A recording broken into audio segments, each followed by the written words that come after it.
Magandang araw mga bata. Ang pag-aaralan natin ay tungkol sa mga paraan ng pag-aani, pag-iimbak at pangangalaga ng inaning tanim.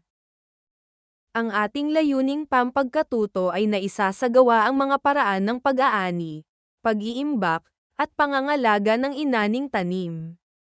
Pagkatapos ng ating aralin na ito, ikaw ay inaasahang nakapagsasagawa ng mga paraan ng pag-aani, pag-iimbak, at pangangalaga ng inaning tanim. Mga paraan ng pag-aani. Una ay ang pampulot o gamit ang kamay o manual picking.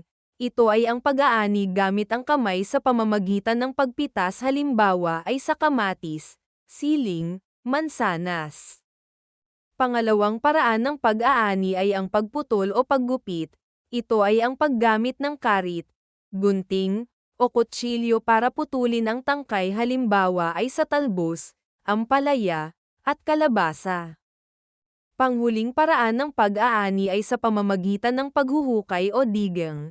Ito ay ang paghablat o paghukay sa ilalim ng lupa, halimbawa ay ang gabi, kamote, sibuyas, at luya.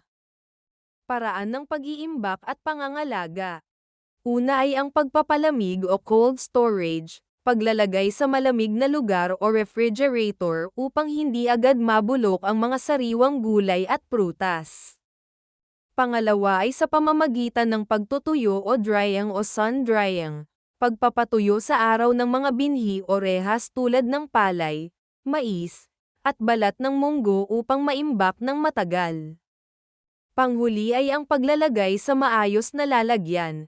Ito ay ang paggamit ng mga basket, crate, o kahon na may sapat na pasingawan upang hindi mapisa o mabilis mabulok ang mga ani. Unang gawain.